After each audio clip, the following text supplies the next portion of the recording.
on Crypto Land. My name is Phil. This is the Fun with Crypto podcast. We are in season 2, and this is episode 23. I've got another great interview tonight with none other than Matt Odell. When I started looking for quality podcasts about Bitcoin to listen to, obviously it's kind of difficult to sort through the noise. And one podcast that really stood out to me was Tales from the Crypt with Marty Bent and Matt Odell, and that's where I got introduced to him and his work. And I love the way that he understands Bitcoin at the technical level, but he can explain it very simply, and I think that that's very important. Anyways, without further ado, here is my interview with Matt Odell. Thank you very much for joining us tonight on the Fun with Crypto podcast. I've got Matt Odell, who's taken some time out of his extremely busy schedule to be with me and our listeners tonight. I just want to welcome him and tell everybody that obviously he's a big reason why I'm into Bitcoin. I absolutely love the material on Tales from the Crypt and the Rabbit Hole recap. I love the way that you talk about things. I find that it's fantastic the way that you simplify everything. So thank you very much for joining us. Thank you. Very happy to be here. Really glad to hear that. That's why we do what we do. Cool. So Matt, obviously I want to get right into it. Yeah, I'm sure people have heard it before, but I've got some listeners who possibly haven't, and I'd love to know, how did you get into Bitcoin? Why? How and why? I think that I always had like a question of the man type of attitude, I guess, to life. And so around 2012, I was first introduced to Bitcoin from someone who was using it for Silk Road. And I pretty much dismissed it. I was like, well, that's, cool, but they'll probably shut it down. And then later in 2012, I had a developer friend tell me about it. So the complete opposite side of the spectrum. He's straight edge, and just loved it from a technology point of view. And it did these two things for me, which was kind of my philosophy on life and technology, because I was always a bit of a nerd. So I started looking at it then, but I was still it'll probably fail. And then I jumped in the craziness of the first run in 2013.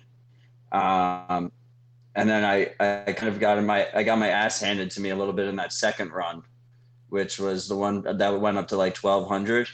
And at that point I was just basically I had just gotten out of college. I was down a bunch of money. No one knew I was down a bunch of money because I practiced really good OPSEC still at that time. And I said to myself, I need to know everything there is to know about Bitcoin, because I was so invested in it. And as I was along that journey, I ended up basically being, I'm sure a lot of your listeners know this feeling, but I basically ended up being the Bitcoin guy for my friends and family. And while I was trying to learn, I was pretty good at explaining the things I was trying to learn at the same time. And I started a website at first. It was called coinprices.io. We launched at the same time as CoinMarketCap, and they just the idea was a curated Twitter feed. I had a weekly newsletter that helped me learn a lot through Coin Prices. So then I closed down Coin Prices and I migrated over to Twitter because I didn't actually need a website. I just needed a platform to talk about ideas with people. And Twitter was really blossoming at that time. Before that, it was more like Reddit IRC, Bitcoin Talk. And then I found Marty, and I did my first podcast ever was with Marty, because for OPSEC reasons, I just never really wanted to talk on air. And he seduced the hell out of me. And it's actually a really great format. I love the format. I was listen to tons and tons of podcasts, really like the format. So it just turned out to be a natural fit. And then the rest is just history. I'm glad he seduced you. So yeah, me too. He tried really hard. He kept poking. I'm sorry. Could you repeat that? You cut out. I said he tried really hard. You know, he just kept DMing me, and he finally got me.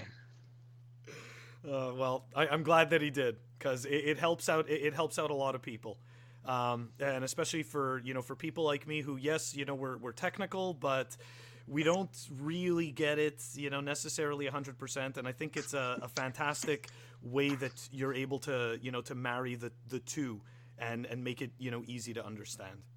So Yeah, I mean, I'm basically just trying to figure it all out myself. So I'm just taking everyone else along on the ride with me. That's basically the plan of action. cool. And that's definitely something I respect. I think I think it's important. Even though I know you're like big into OPSEC, it's still, I think it's great transparency in that sense, because a lot of people feel confused, and a lot of people are afraid to go and ask these questions, and when they can come and listen to you guys, they can get those questions answered, and they don't have to feel that way. So I think that's really important. I really destroyed my OPSEC in the bear market of the 2015 bear market. And once that happened, and then we had the scaling debate, I quickly realized that there wasn't very many in the space. Most people had an agenda, something to sell you. So I kind of took it upon myself, and a lot of other people did too, which is what's amazing about the Bitcoin community, to try and provide an outlet that wasn't necessarily had a direct financial incentive. They weren't trying to bags or anything. I own Bitcoin. Everyone knows I own Bitcoin. So that's my bias. I'm a fucking Bitcoiner. But besides that, I'm not peddling ICOs on the side and doing all this shady shit and buying followers and running contests and having horrible ads on my news website. It just got so corrupted. And I think that a lot of people reach a lot of privacy, and obviously I actually don't have the best OPSEC. If everyone knows my name, that's not great. But it's important that we have certain people that are visible actors, that are, ethical, to help provide a little bit more legitimacy to the space, more of a comfortable on-ramp into Bitcoin. A lot of the things I basically, at this point, I'm running a non-official Bitcoin support channel in my DM. It's absolutely insane how many DMs I get every day. I can't even imagine. And I'd actually like to go back to something that you said in your rabbit hole story, when when you said that you were down a bunch of money and that you absolutely had to go and learn everything. That is actually exactly what happened in my case. But I don't think you were buying shitcoins. I was. So I was down a bunch of money, and I was a fool about it as well, because I got totally enthralled by the idea of the next one, the fastest one, and all of these things that you don't even know why you're interested in them. So, it forces you, if you're true to yourself and you're actually paying attention to the space, and you decide, to be honest, you're going to stop and be like, okay, I need to reassess this situation. And that's actually the time I started listening to you guys. So I don't think it's anything to be ashamed of. I think that is the on-ramp for the majority in the space. Buying the top, usually you come in harder around the top and you buy all the way down. You get, you're like, oh, I'm gonna just dollar cost average in. You go down that way. And then also dabbling in shitcoins. I think the shit, a lot of people on the Bitcoin side, it's extremely frustrating because we have altcoin salesmen making false claims, leading noobs down the wrong road, which is another reason why you shouldn't be ashamed, because they just straight up lie to you in a lot of ways. But at the same time, it is a massive on-ramp into Bitcoin, because they come for the get rich quick scheme, and then they start getting wrecked over and over again until they realize they're like touching the stove. Then they realize, what it's all about, where the true value lies. And hopefully they just didn't lose that much money up until that process. Yeah, I think, and I obviously agree, but I also think that it has to do with the type of personality, right? I'm sure you saw it as well. Some people come in for the get rich quick, get totally wrecked, and then just walk away completely. And those people never become Bitcoiners. They never become shitcoiners again. It's like they just walk away. I think those people will use Bitcoiners next cycle. I agree. I'd like to see that too. And actually, of the few people I know that have done this, I know that the only thing that they care about is Bitcoin. If they're actually looking at anything, they're like, I just want to know what Bitcoin's doing. So, like, I think there's a lot of people who got wrecked last cycle that will come back in at 14, 16K. Like that's when they'll come back. That's what we've seen in past cycles. Yep.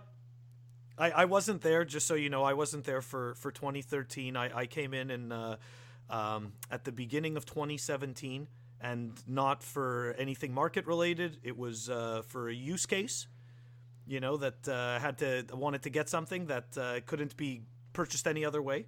So I ended up getting myself some Bitcoin, and I learned about it, and I fell in love with the technology. But that's like that. That's exactly the point. Like, you come in, and I started with that, and then I found shit coins. So, but it's not just shit coins, right? Like you have leverage trading. It's yes. I think it's just a natural human inclination to like come in and especially people who tend to gravitate towards Bitcoin and cryptocurrencies in general tend to be higher risk people that have a higher risk appetite.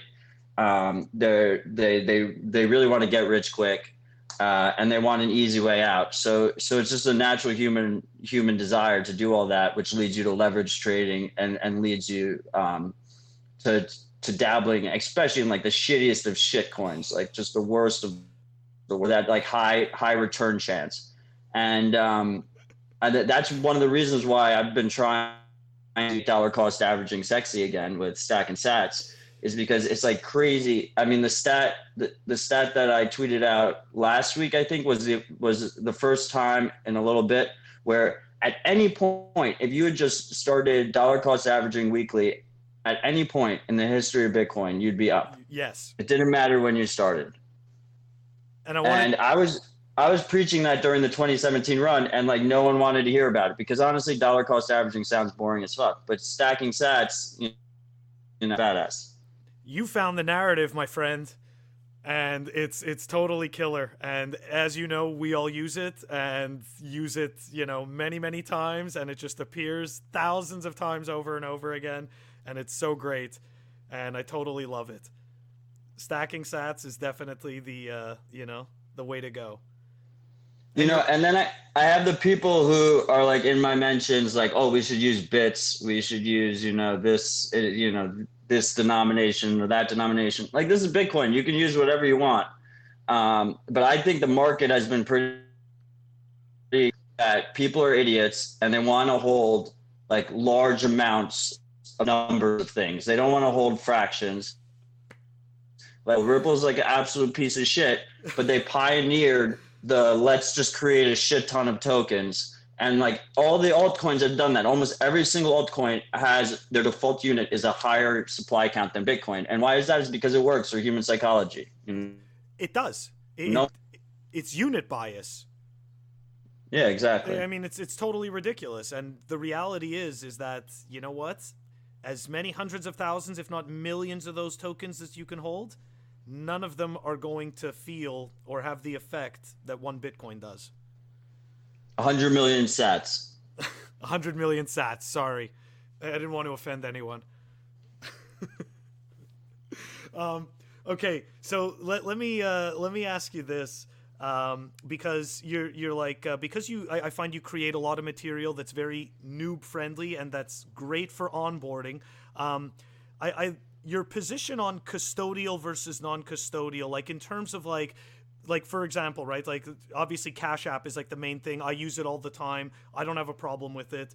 But like, we as Bitcoiners, we have this, this kind of like difficulty of, obviously we don't really want to trust a non-custodial, a custodial. So it's like, how do you deal with that, right? Like custodial versus non. With Cash App, I think it's kind of a moot point because, if you're properly using Cash App, you should be withdrawing frequently. And I try to make that pretty clear. And specifically, you should be withdrawing to Wasabi and then Mix so that Cash App can't link all your future transactions. People don't like KYC. I hate KYC. But I think as far as an on-ramp goes, if you want a convenient on-ramp, it's going to connect to your bank account and you're going to have to do KYC regulation. So you pick one, and so you don't have KYC all over the place that could get stuff. You pick one reputable company, you stick to that, you use as your on-ramp.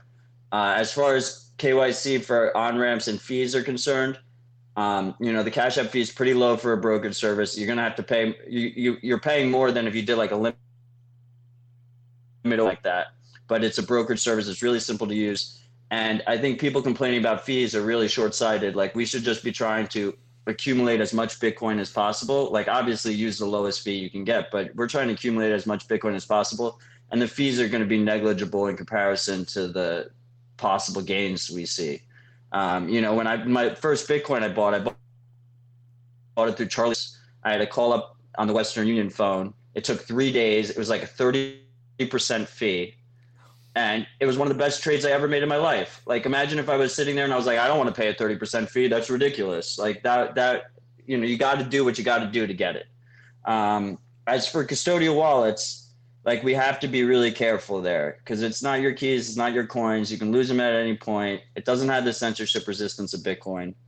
But for onboarding in the beginning, I'm like torn about stuff like Blue Wallet, for instance. Like I tend a lot of Lightning haters. I try Blue Wallet because the thing they like is custodial anyway, or basically like if they're using a centralized chain, they have no censorship resistant properties anyway. So let me show them something that also has no censorship resistant properties that works with Lightning. They don't have to worry about opening channels. They don't have to do any other things like that. So I end up in a situation where sometimes I'll tell them to go into Blue Wallet, but I'll tell them, it's custodial. Yeah. Don't put much money on it. The interface is just super slick, but I think that as Lightning progresses, we'll see very user-friendly light clients that aren't custodial that they can use instead. It's just not really there yet. But then at that point as well, we should be advocating that they shouldn't be using light clients. So it's just a perpetual, I think it's for the next 5 years, it's going to be a perpetual education game, people are going to, and they're going to, like a custodial wallet will get regulated or hacked or exit scammed. We'll remind everyone, not your keys, not your coins. And it's going to be a constant battle in that regard, I think. So I think you bring up a good point about the education. And to your point about Blue Wallet, so I had no idea that they were custodial. And then obviously I ended up learning about it because I was suggesting them to people.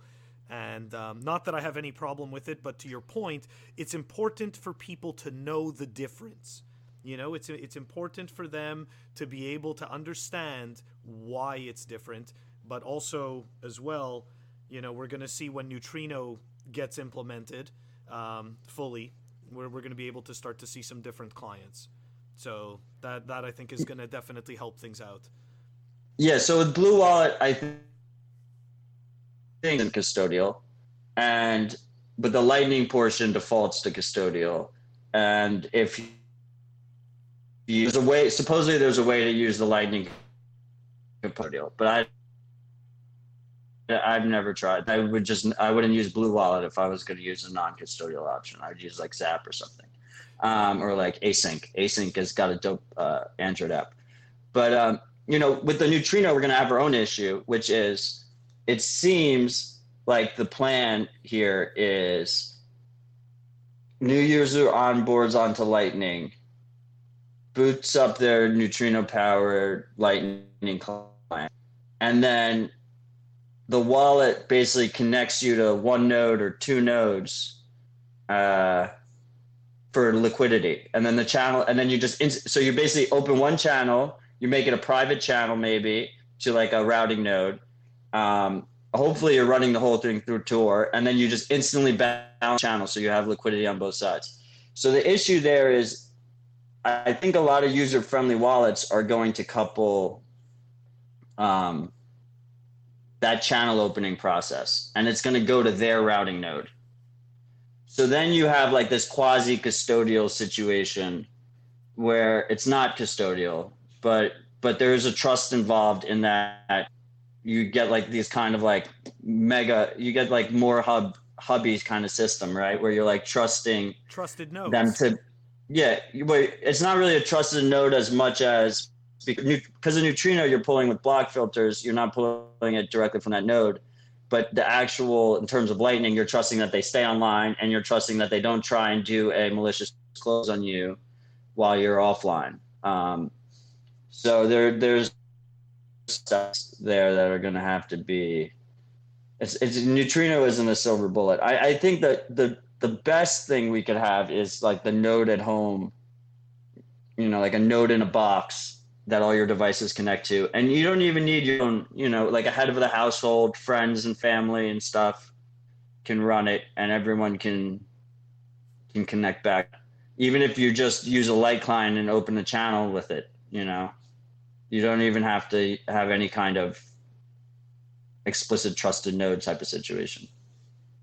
I totally agree about the node at home thing. I run 4 Raspberry Blitzes at this point and 1 Casa node. And I definitely want to see more wallets come with a nice, slick, user experience for getting connected to your home node, regardless of the tech that's at home, kind of thing. And I know there's different implementations like, LND, Eclair, and whatnot, and C. But I still think that to the end user, to get that next level of onboarding, the user doesn't care what type of implementation of Lightning they're using, right? Like they just, and it's like if we give them a nice slick way to connect up to that home node, provide the security, and at the same time be able to shop and have fun, then hey, why not? So I think there's that aspect to it also. So let me ask you this. What if you don't mind me asking, what do you run a Lightning node at home, and if so, what do you run and why?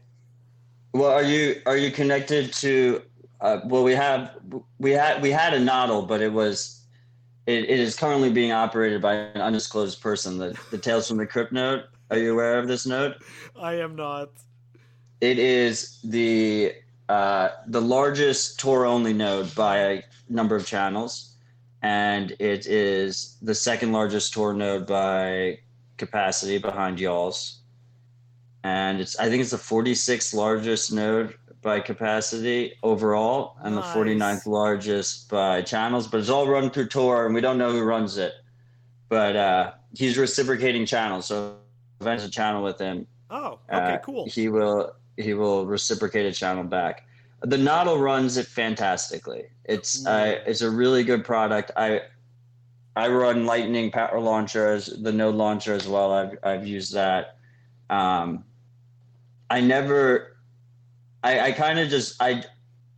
Most of my attention has been on the Nodl. It's pretty impressive. I mean, it's like a little $400 more expensive than the Raspberry Pi boxes, but that shit, it can handle so much. I mean, it's at like 250 channels right now, 260 channels, hasn't skipped a beat. Really? Can verify the whole chain in like 3 days or something like that. 2 days if you already have it downloaded. It's pretty crazy. Okay, that's nuts, and I'm really glad that you bring that up, and I'm psyched that you're using the Noddle because I've never spoken to an actual person that's used it. I've read a lot about it, and in every one of my reviews, I always say the same thing. I've used the Kaza, I've used the Raspy Blitz, I've built one, and I never actually get to hear the feedback on it. So like, how's how's the web UI? How's the whole experience? The setup? Oh yeah, we also have a Casa, and we have a VPS node as well that we run BTC Pay server on. And that's the one we use for the site is the Noddle is everything. It makes me super optimistic. So disclosure, they sent me a free one. It's $400. They sent me a free one. I had already been talking to the team over there. I've gotten really close with them since then, obviously, especially as the capacity increased on our node. We kind of became dull, so it had to be watched. But setup's super easy. He sets it up. They set it up so that there's like modules. So you can choose what's installed. So you can run, Electrum Personal Server, BTK. You can run it through Tor with like a couple clicks. Ride the Lightning is included. Ride the Lightning is fucking awesome. They're about to add, I think, Explorer, Block Explorer. They're going to add one of the Block Explorers. So you have a native Block Explorer in there. All these are optional. You can just choose to install them. I think they're going to put Electrum X because it's a little bit more versatile than Electrum. They're going to add Whirlpool to it. So like it's pretty crazy how fast they're iterating. And they used a ROC 64 chip, which is slightly more powerful than the Raspberry Pi, and it has double the RAM. It's got 4 gigs of RAM, and he coupled it with an SSD, which I think at this point, like, it's really important that all our nodes run on SSDs. You're just delaying the inevitable. If you don't use one now, you're just going to end up upgrading it. So if you don't have an SSD, that's fine, but just understand that you'll probably want to run it. Love it. No SSD on that one, and I can attest. Now, I can say that I've done the testing, and it's so true. I definitely plan on ponying up and getting a Noddle because I want to have like one of each and play with them. And I was fortunate enough to speak in the you had mentioned the Lightning Roundtable. I got to speak to Staticus 3000, who was explaining about a new box they're working on, Bitbox. I don't know if you got to that point yet in it, yeah. But that thing sounds sick. But yeah, theirs is a RC4 too, I'm pretty sure. Yeah. It's it's really, really cool. And to your point, without an SSD, it totally drags. Like, you're looking at like 6 days, like 5 days for sure of just download and verification time. Whereas, well, not really download, but more verification. Whereas with an SSD, like I've been telling people, it's like less than like 48 hours or less, and you're up and running. Yeah, it's great. The SSD is a big difference. And also, they just added the static channel backup support, and the way they did it, I really loved. They did you pay, and then they encrypt the static channel back, and you plug your drive, and they just encrypt it to a thumb drive for you automatically every time you create a new channel. Oh, sick. Yeah, so it's really there's a really convenient way of implementing it. I like it. I know Kaza's coming out with their commercial grade node, I think it is, like the like an industrial grade node. So I'm excited to see that. I know that OpenOMS is working on the Atomic Pi. So that's going to be a much beefier, like it's going to have the Intel Atom processor. So that thing's going to be a beast. So there's some cool stuff coming. I'm definitely excited. Like, to go back to your earlier point, like how the Noddle makes you excited for the future. It's the same thing. Like, when I saw like Kaza come out with the Kaza node, and it's just because I didn't know about the Noddle, but any one of those, just call them utility nodes.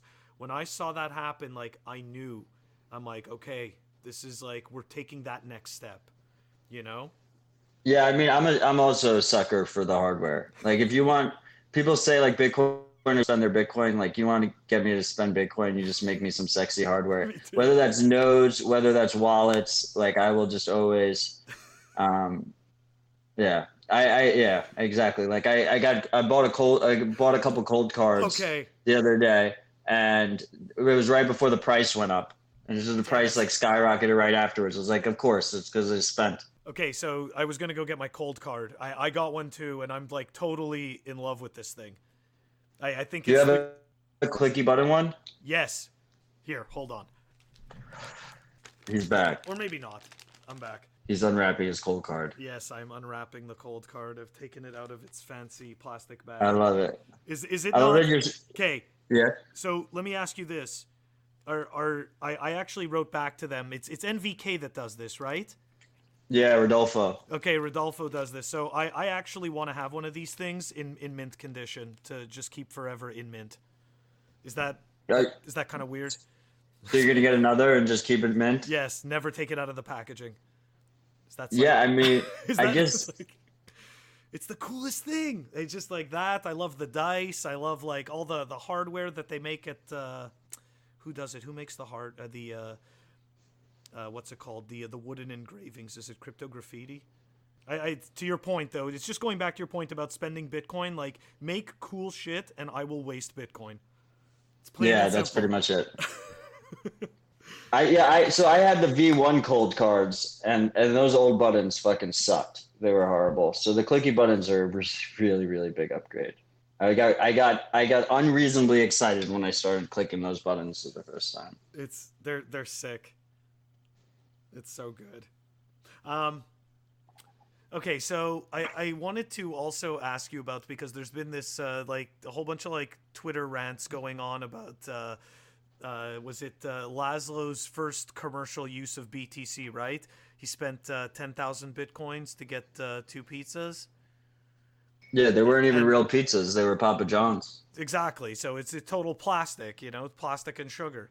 But okay, so putting aside the fact that any one of us would like to have 10,000 Bitcoin right now, just to have them,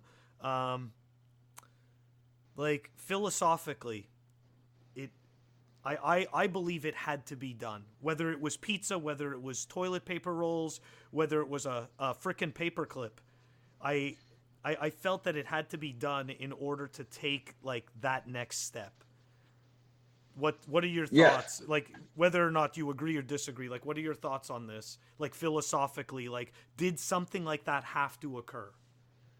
First of all, Laszlo created the first OSX client for Bitcoin, first Mac client for Bitcoin. He also was the first GPU miner. So this motherfucker's an OG. He did like kind of. He looks very humble in all the videos. My guess is he has really good OPSEC. That's the vision. That's the story, I believe. I think it's just good PR for Bitcoin. At that time it was like what it cost, like $20 or $40 or something like that was the equivalent. He had a ton of Bitcoin, and it helps promote his bags. Like, it helps promote Bitcoin. I view it as any other demonstration gesture. Like, people might be saying that it was. I mean, look, we got our node stolen. Was it reckless that we were putting so much Bitcoin on it? At the end of the day, like, we're promoting Bitcoin. We're learning about Bitcoin. We're putting skin in the game. That's what Laszlo did. I mean, and no one ever talks about the guy who sold him 2 pizzas for 10 Bitcoin. Like, that's a really resourceful Bitcoiner, because he had the PR stunt and he got the 10,000 Bitcoin, and no one talks about him, which is like the ideal trifecta for a Bitcoiner. Holy crap, that's like, he's the unicorn. Yeah, exactly. No one ever talks about him. He's super happy. He's got his 10,000 Bitcoin. He probably has a lot more than that. Oh my God. Well, I hope he does. I hope he at least has the 10K in Bitcoin, at the very least. Who knows? Maybe he threw it out. Maybe he thought it was a scam. Oh my God. You just blew my mind. I never thought of him. No one ever thinks of the other guy. What the fuck? It's true. But why not? Why don't we think of him? You know, like what is Everyone, what makes him so forgetful? He just got 10K Bitcoin for 2 freaking pizzas. it's not that. No Like, one wants to.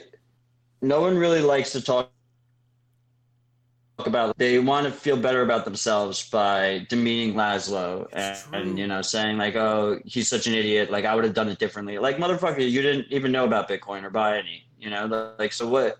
Like what could you even say about that? And it's just in people's heads. That's a bigger story. $800 million or whatever they said the equivalent was. Um, for two pizzas. That's like a headline. That's a clickbait headline. It's true. It really is. And it's totally useless. Okay. So just switching topics off of Laszlo and I believe the move that had to be done, whether it was for, you know, proving his bags, which we do with Lightning Network, you know, like showing everyone how it works. This comment isn't really having anything to do with Peter or anything like that, but it has to do with the actual comment itself about the tweet about too many Bitcoins, and it kind of brings up the perceived, and I say perceived like with quotations, you know, air quotes, because it's like this perceived confusion, right, about Bitcoin, which I don't believe exists. Like even when I first got in, I knew that there was Bitcoin and that's it. Like I had never thought that there was like a separate one, a different one, you know. There's only one, so you know, just like to help dispel some of that confusion. But you got in pre-Bitcoin Cash. I did get in pre-Bitcoin Like Cash. just like 6 months before or something like that. Yes, but when I got in, Ethereum already existed, and so did Litecoin. All I know is So that there could have been confusion. I I think there is confusion, but but you know, we're all learning this on the fly. Like we never had a contentious fork until 2017. And I think that especially like I love Twitter's awesome. I actually love crypto Twitter too. I'm probably one of the few Bitcoiners that actually I just get a kick guy.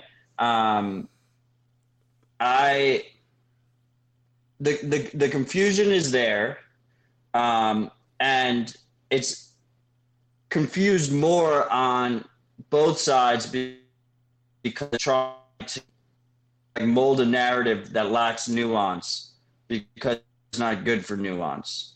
So where I come from, my view is that we will probably have forks in the future. And I think that if those forks are something that the market actually demands, if there's actually like a critical mass of demand for what that fork is offering, and that's in the scammy fork, you know, like it actually has real support and developers that go along with it, and no pre-mine and no scammy bullshit. You know, it's like hard to quantify, but no scammy bullshit. That fork could then become the dominant chain. And so my theory is that if a fails to achieve dominant chain, and that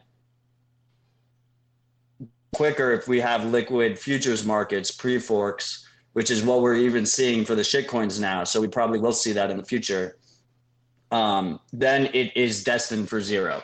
So I think that all these minority forks are destined to zero because they're failed. Like at any moment we could have a non-scammy, like if we needed for some reason to increase the block size, I'm not saying we do, but if we did, like there would be a block size now, you know, or in the future. And that's, you know, so much more legitimate than Bitcoin Cash, like Bcash right now. Like, so it makes the value prop of Bitcoin Cash, there's no value prop there. It doesn't exist. It's not the dominant chain. It doesn't exist. It's going to trend to zero. I do think there is a heavy amount of confusion. Fees are going onto Coinbase and they see that there's a Bitcoin trading at like $300 that has the same slightly tilted and says Bitcoin in the name. To be honest, I think they get confused from the shitcoins too. You know, like they go on. Oh yeah. I have so many people ask me about Tron and Ripple, and the thing is, none of those were on Coinbase. None of those were on Coinbase last run. This next run, Coinbase has just made itself like token based. They have all this fucking shit that's super cheap unit wise. Oh yeah. Just seems cheap. So they say to themselves, what if it goes to $3? You know, then I'll be a millionaire. And they don't care. It just, even if it doesn't say Bitcoin in the name. So there's absolutely confusion. And part of the thing, one of the main things I've tried, and I think I have accomplished over the last year and a half, 2 years, is to make it clear one Bitcoin. It's the dominant chain. That's what the market has been absolutely clear about that. Every single metric, whether that's price, whether that's hash rate, whether that's fees, every single metric, the market has been absolutely clear, and all the other forks will trend to zero over time. But I think it is an education process. It is confusing, especially if certain outlets do like a false equivocation where they try and cover both sides equally. Like they should, like anything in life should be covered. That's ridiculous. Like one side has actual facts and numbers alongside it, and real life priorities, and the other side is just lying, saying bullshit, and trying to basically lure unsuspecting noobs into buying they think is something else. Yeah, I definitely agree, 100%. I mean, and just so you know, like to your point, I did come in pre Bcash fork, but when I heard about it forking, I was just like immediately, and even though I had like just begun to start buying total crap tokens, I knew even though I was buying garbage, I knew for a fact that that Bcash wasn't Bitcoin. So, but that's good. But like but I think you're.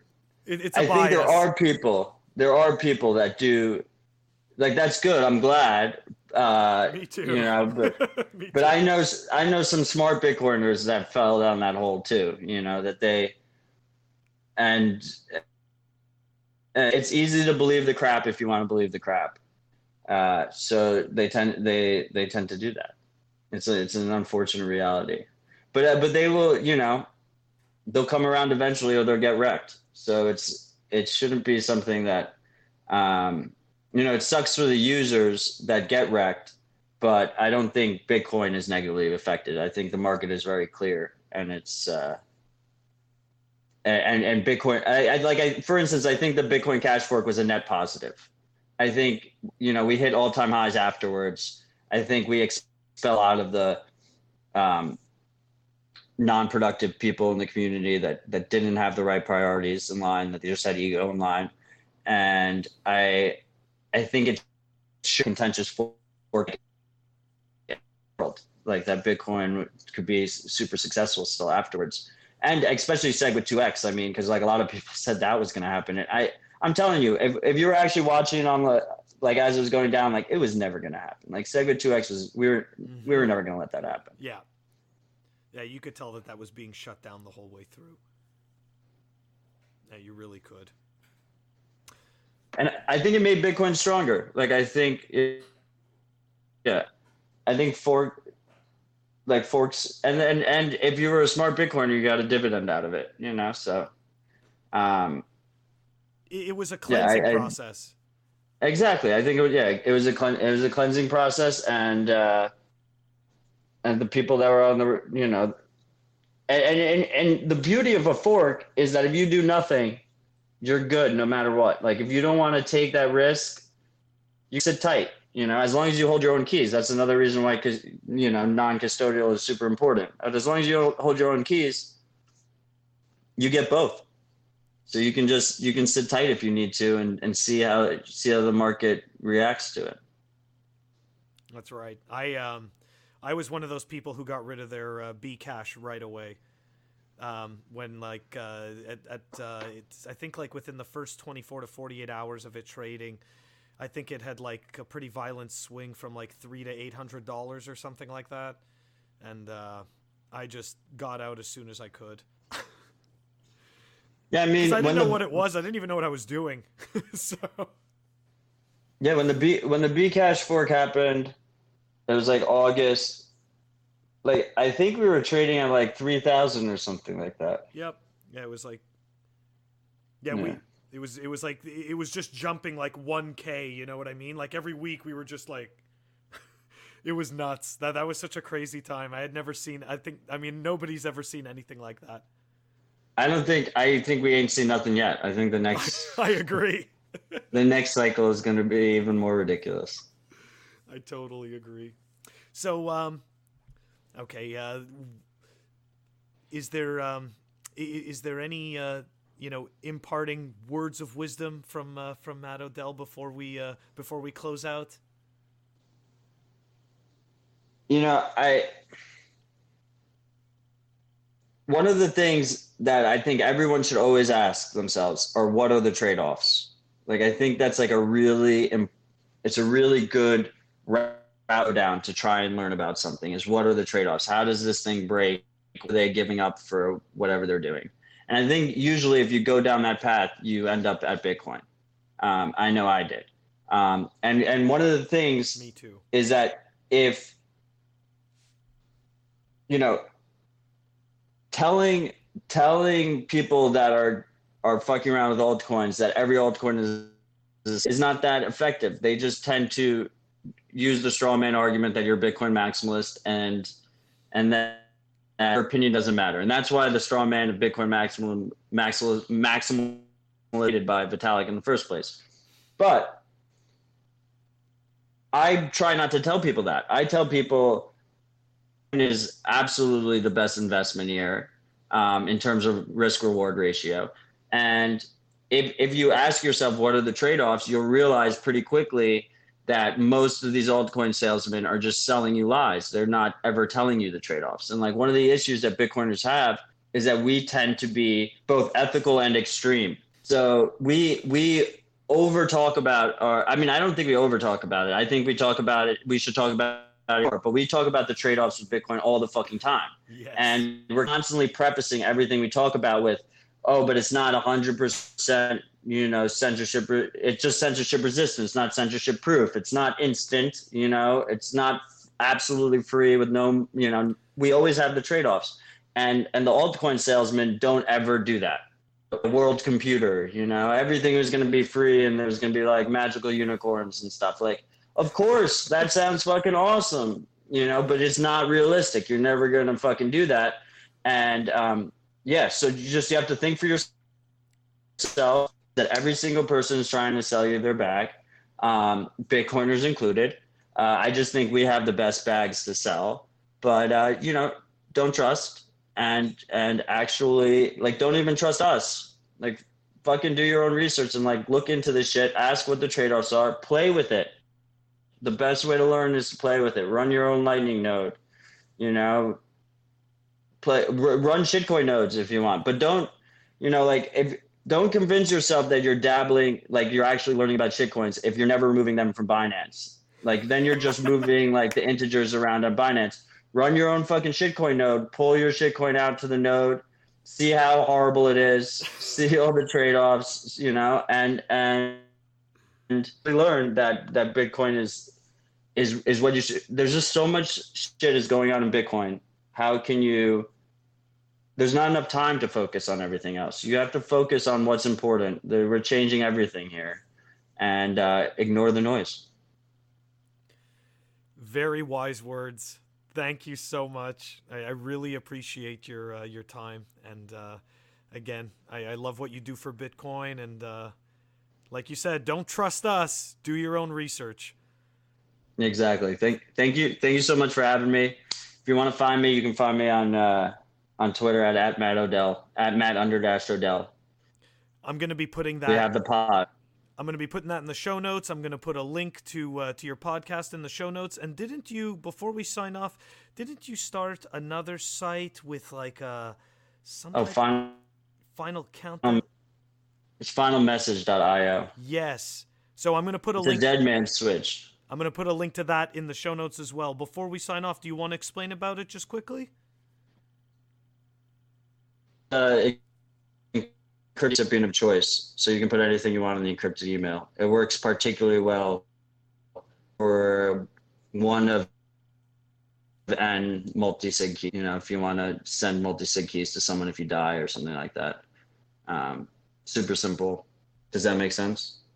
I'm sorry, if you could just, you cut out right at the end. If you could just repeat it just really quick. That's unfortunate. Sorry. So it's a dead man switch, which was made popular by Edward Snowden, but it's been around forever. Usually people run it through their own servers, but super simple. You pay with Bitcoin, you can pay with Lightning or whatnot, and Lightning or on-chain, and it sends an encrypted email to your recipient of choice if you stop responding. And the best use for that is a multi-sig key, I would say, because then even if it gets compromised somehow, we still can't get your funds. No one can get your funds. So just a super simple tool that I needed. So I figured some other people might need, and it's privacy fence, and you just pay us a subscription fee with Bitcoin. That's that. It's very, very cool. I'm going to put a link to that in the show notes as well. Thank you very much again for joining us. Cheers, dude. Cheers. Stay humble, stack sats. Yes, sir. I hope everybody enjoyed my conversation with Matt Odell. I had a really great time. Matt is one of the funniest, and I find one of the most interesting people in Bitcoin. He can totally just take something extremely technical and break it down to something so simple, and it's really remarkable. And I'm so glad that we have him in Bitcoin, and that he's out there spreading the good word about stacking sats. So his information is going to be in the show notes. If anybody wants to reach me, I'm at CoinIcarus on Twitter and Telegram. I'm also fun with crypto at protonmail.com if you want to reach me by email. Thank you very much for listening, and catch you all next time.